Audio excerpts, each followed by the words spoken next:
pasien sudah dinyatakan sembuh setelah 2 kali dilakukan rangkaian pemeriksaan. Dan hari ini di pukul 3:30 memang biasanya selalu ada informasi terbaru soal penanganan kasus corona. Perkembangan kasus COVID-19 yang saat ini sedang kita hadapi bersama. Dari hari ke hari kita melihat adanya pertambahan kasus yang cukup signifikan. Ini menandakan bahwa proses penularan masih berlangsung terus-menerus di tengah masyarakat kita. Ini kita maknai bahwa masih ada kasus positif COVID-19 yang masih berada di tengah-tengah kita sekalian.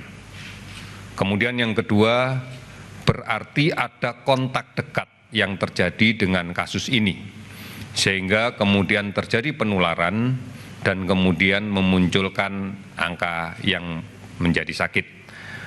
Inilah yang kemudian menjadi faktor utama di dalam kaitan dengan penambahan kasus dari hari ke hari. Mencermati hal ini, maka sekali lagi, mari bersama-sama kita putuskan rantai penularan ini. Yang pertama, kita akan berusaha untuk menemukan kasus-kasus positif yang ada di masyarakat melalui penelusuran kontak dari kasus positif yang kita dapatkan di rumah sakit. Kita akan melaksanakan pemeriksaan cepat dengan rapid test yang tujuannya adalah untuk melaksanakan screening, penapisan di kelompok-kelompok yang memiliki risiko tertular dengan pasien positif yang kita rawat di rumah sakit. Ini kita laksanakan bersama-sama masyarakat tentunya agar kita bisa menemukan dan kemudian dengan cepat melaksanakan isolasi dari kasus ini. Baik itu isolasi secara mandiri di rumah maupun harus kita isolasi di rumah sakit. Ini yang akan kita lakukan. Namun yang kedua, yang lebih penting lagi adalah bahwa anjuran pemerintah untuk menjaga jarak pada kontak sosial di tengah masyarakat harus dipatuhi. Karena pada jarak yang sangat dekat, kurang dari 1,5 meter, ini memberikan peluang yang besar untuk terjadinya penularan dari orang yang positif, sakit, dan kemudian di dalam tubuhnya ada virus, melalui percikan ludah yang kita sebut dengan droplet pada saat yang sakit ini batuk, pada saat yang sakit ini bersin, dan kemudian mengenai orang lain yang sehat. Artinya kontak dekat masih terjadi. Kemudian yang kedua, bisa saja terjadi kontak tidak langsung, misalnya percikan itu mengenai barang-barang yang sering digunakan bersama. Di dalam kendaraan angkutan massal misalnya adalah pegangan pada saat berdiri, kemudian pintu, gagang pintu pada saat kita keluar masuk, kemudian riling tangga pada saat kita akan pindah dari satu tempat yang lebih tinggi atau lebih rendah dan sebaliknya. Ini terjadi kemudian tidak disertai dengan cuci tangan dengan menggunakan sabun. Dan kemudian secara langsung makan atau minum tanpa cuci tangan atau menyentuh hidung, mulut, mata tanpa cuci tangan. Inilah yang menjadi bukti bahwa kasus ini masih terus akan menular di tengah masyarakat kita. Oleh karena itu, saya minta kembali lagi, mari kita patuhi bersama tentang kontak dekat. Hindari kontak dekat. Oleh karena itu, jaga jarak pada saat melaksanakan komunikasi sosial dengan siapapun, baik itu di rumah maupun di luar rumah. Yang menjadi keprihatinan kita sekarang adalah masih banyaknya masyarakat yang tidak memperhatikan hal ini. Pada kelompok usia muda dengan daya tahan tubuh yang baik, infeksi itu bisa saja terjadi dan tidak menimbulkan keluhan apapun, atau mungkin menimbulkan keluhan yang ringan sekali. Misalnya hanya merasa demam tidak terlalu tinggi, mungkin batuk pilek biasa, yang seringkali dimaknai bahwa ini bukan sakit, ini biasa saja. Sehingga tanpa disadari, kondisi tubuh yang penuh dengan virus ini dia sebarkan kemana-mana melalui kontak dekat dengan orang lain di luar rumah atau kontak dekat dengan saudara-saudaranya di rumah. Apabila ini mengenai kelompok-kelompok yang rentan, baik karena usia tua atau karena ada penyakit yang mendahului, maka dampak yang muncul tentunya akan menjadi serius, tidak seperti yang terjadi pada anak muda atau usia muda yang memiliki daya tahan tubuh yang baik. Inilah yang kemudian menyebabkan menjadi sakit dengan gambaran sakit sedang sampai dengan sakit berat yang harus dirawat di rumah sakit. Oleh karena itu sekali lagi, mari kita sama-sama memiliki kesepahaman untuk melindungi yang sakit. Kita lindungi yang sakit agar dia bisa melakukan isolasi diri dengan baik, agar dia tidak menularkan kepada orang lain, agar dia tidak kontak dekat dengan orang lain, dan agar dia tetap di rumah. Yang kedua, mari kita juga melindungi yang sehat. Untuk yang sakit, sadari betul bahwa kita harus menjaga orang di sekitar kita jangan sampai sakit, tertular oleh kita yang sakit. Oleh karena itu, jalankan isolasi di rumah dengan baik. Gunakan masker, kemudian sementara jaga jarak fisik dengan semua anggota yang di rumah, anggota keluarga yang di rumah. Kemudian ya terpaksa tidak usah makan bersama-sama di dalam satu meja dengan keluarga kita yang sehat. Makan sendiri saja, tidak perlu kemudian bergabung. Ini yang menjadi penting, karena kalau ini tidak dilaksanakan, maka dari hari ke hari penambahan kasus akan terus saja terjadi. Apalagi kita sekarang sudah tidak tahu pasti lagi siapa di luar yang bertemu dengan kita itu sakit atau tidak. Oleh karena itu, memang benar kita nggak bakalan ketemu orang di luar rumah dalam keadaan sakit berat. Tetapi orang dengan kasus positif dengan sakit ringan, ini memiliki peluang yang besar untuk kemudian menularkan ke kita. Mari bersama-sama jaga jarak. Di dalam berkomunikasi, jaga jarak secara fisik. Ambil jarak aman 2 meter. Ini menjadi penting, bukan hanya di luar rumah, tetapi juga di dalam rumah. Ini menjadi sesuatu yang penting.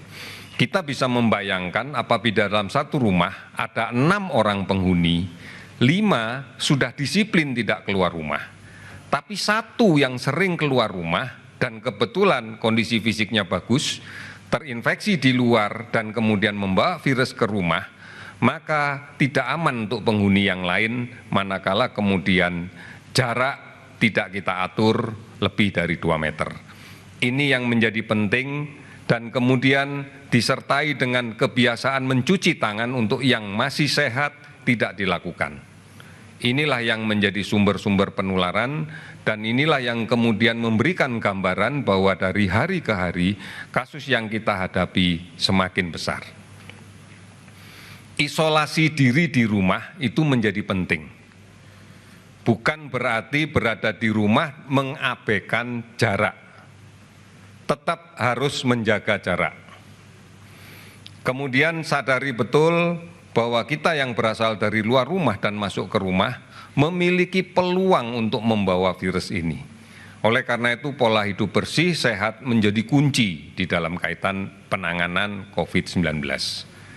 Tidak perlu mencari sesuatu yang sulit, karena secara ilmiah sudah dibuktikan bahwa virus ini sangat-sangat rentan dan mudah hancur manakala terkena sabun, terkena deterjen.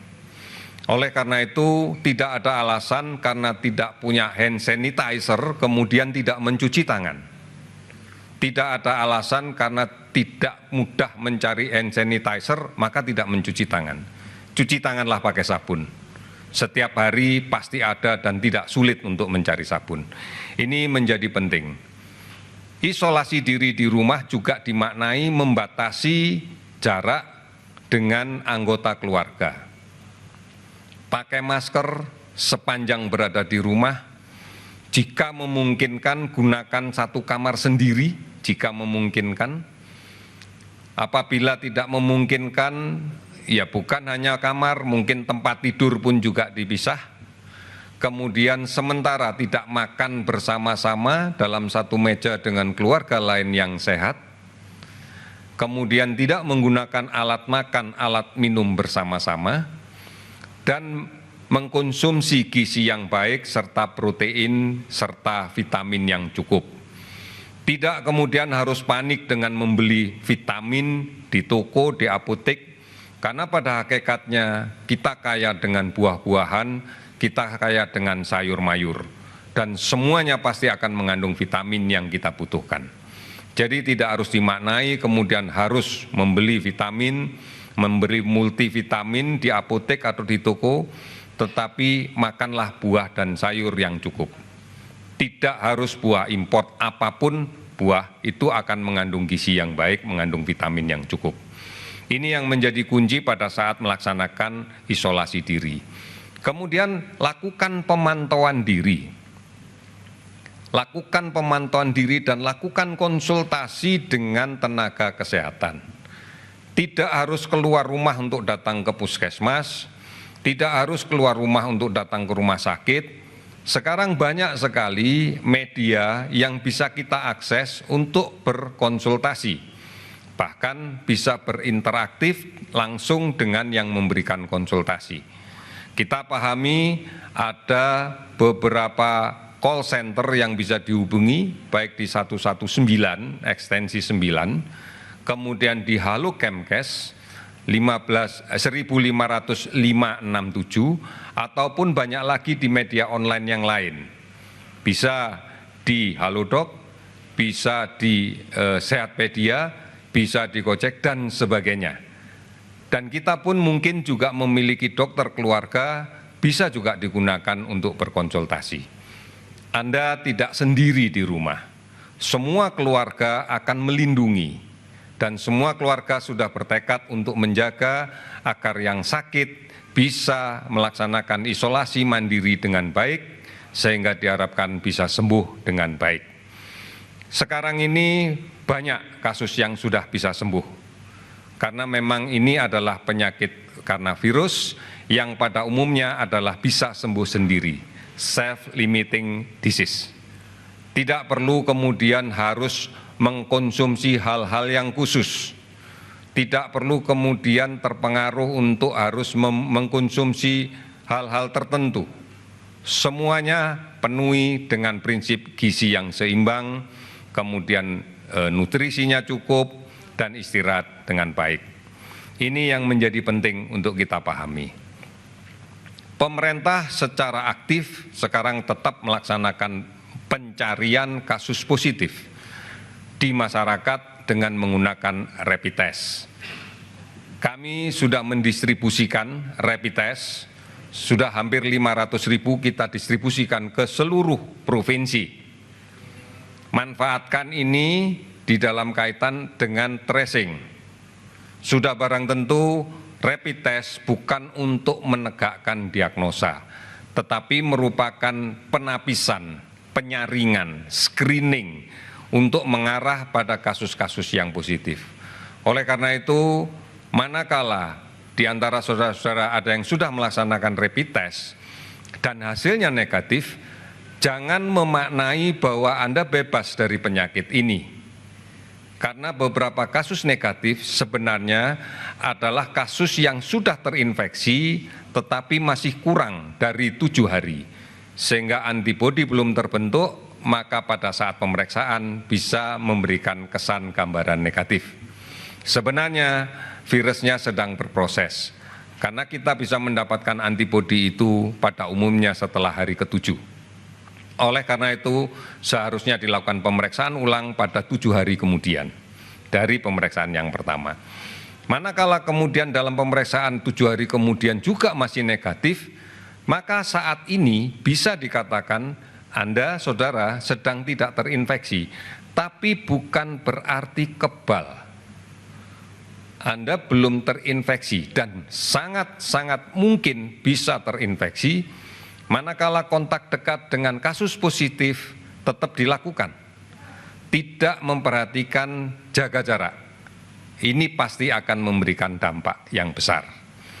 Oleh karena itu, kita harus mewaspadai betul bahwa rapid test tidak memberikan jaminan bahwa kita tidak akan pernah sakit. Pahami ini dengan tujuan adalah meyakinkan kita rapid test sebagai isyarat bagi kita untuk lebih berhati-hati lagi. Bukan kemudian untuk meyakinkan bahwa saya tidak sakit dan tidak akan sakit. Ini menjadi penting. Terkait dengan konteks menjaga jarak, kemudian rajin cuci tangan, kemudian pemeriksaan rapid test yang belum tentu bahwa itu dimaknai tidak sakit, maka sebaiknya berhati-hatilah, tidak perlu meninggalkan rumah, tidak perlu bepergian yang jauh, tidak perlu kemudian bepergian bersama keluarga menuju ke tempat lain yang jauh. Resiko akan sangat besar terkait dengan hal itu. Apalagi kemudian harus pergi ke kampung dengan keluarga yang cukup banyak di dalam satu mobil yang berdesak-desakan, dalam satu alat angkut yang berdesak-desakan. Ini memberikan resiko yang berlipat ganda. Oleh karena itu bijak di dalam kaitan dengan merencanakan apabila nantinya akan mudik. Kami menyarankan hati-hati sebisa-bisanya ditunda sampai dengan kondisi ini menjadi jauh lebih baik. Ini menjadi perhatian pemerintah karena kita tidak menginginkan penambahan kasus ini menjadi semakin tinggi dan penularan di tengah masyarakat juga semakin banyak. Harapan kami inilah yang harus dilakukan di dalam kaitan mengantisipasi beberapa kegiatan ke depan. Tetap tinggal di rumah bukan berarti tidak produktif. Silahkan melakukan pekerjaan dari rumah, belajar dari rumah, dan beribadah di rumah. Rajin cuci tangan menjadi kunci.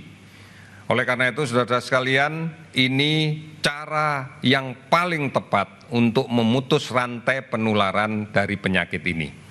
Kalau ini bisa kita lakukan bersama-sama, di mana semua orang berusaha saling melindungi, yang sakit melindungi yang sehat agar tidak tertular oleh penyakitnya, yang sehat melindungi yang sakit agar tidak keluar dari rumah dan melakukan kegiatan yang tidak perlu di luar rumah, kemudian yang kaya melindungi yang miskin agar bisa hidup dengan wajar, dan yang miskin melindungi yang kaya agar tidak menularkan penyakitnya. Ini menjadi kerjasama yang penting.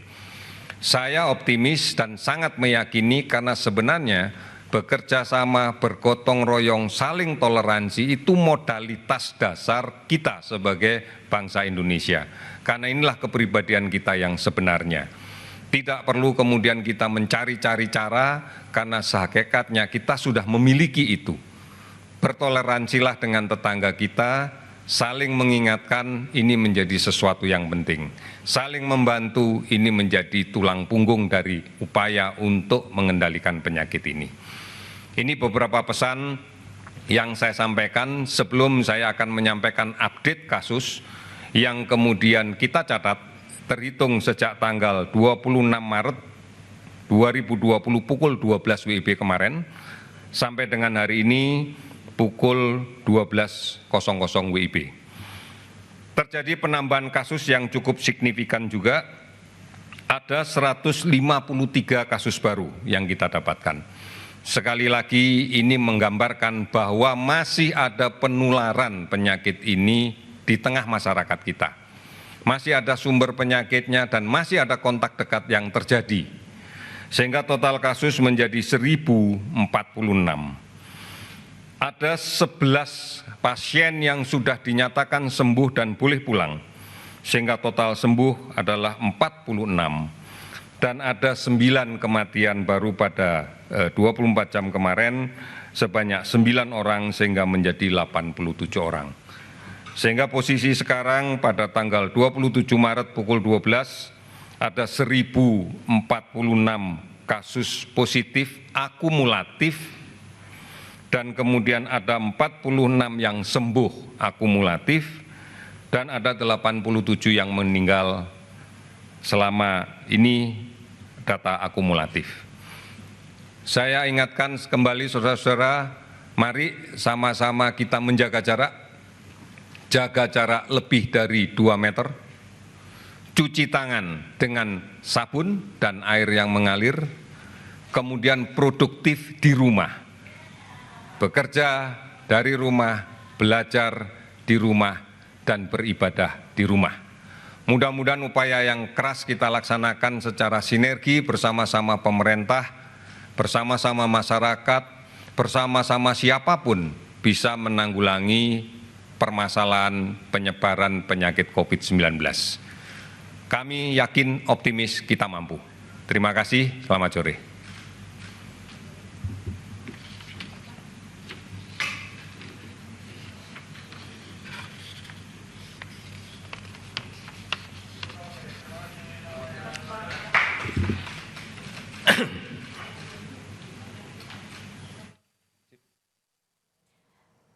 Dengan penambahan kasus positif corona menjadi 1.046, ditekankan lagi untuk setiap kita menjaga jarak aman lebih dari 2 meter atau minimal 2 meter, tetap cuci tangan, mengonsumsi vitamin, sayur, dan juga buah. Kami akan kembali saat lagi.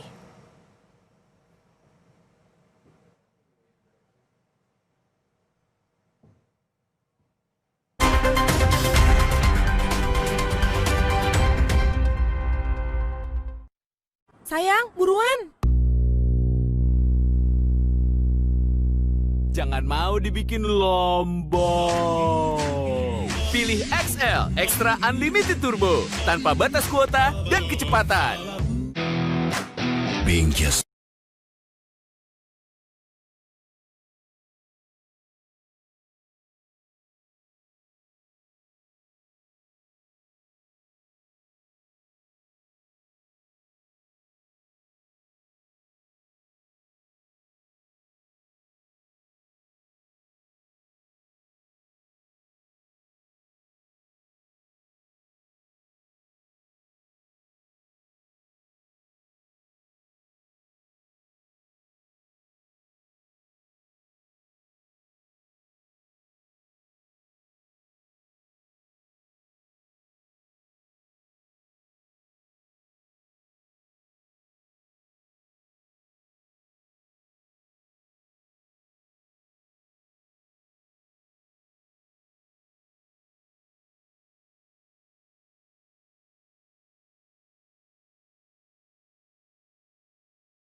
ini dan informasi lebih lengkap soal virus corona akan hadir dalam program Kompas Petang sesaat lagi. Saya Audrey Chandra pamit. Terima kasih.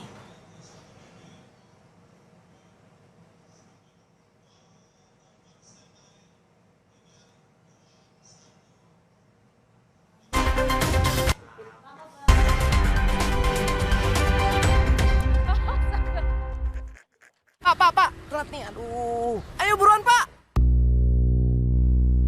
Jangan mau dibikin lombong. Pilih XL, Extra Unlimited Turbo, tanpa batas kuota dan kecepatan. Being just a man is not enough. Find your mojo. Mojo is stamina. And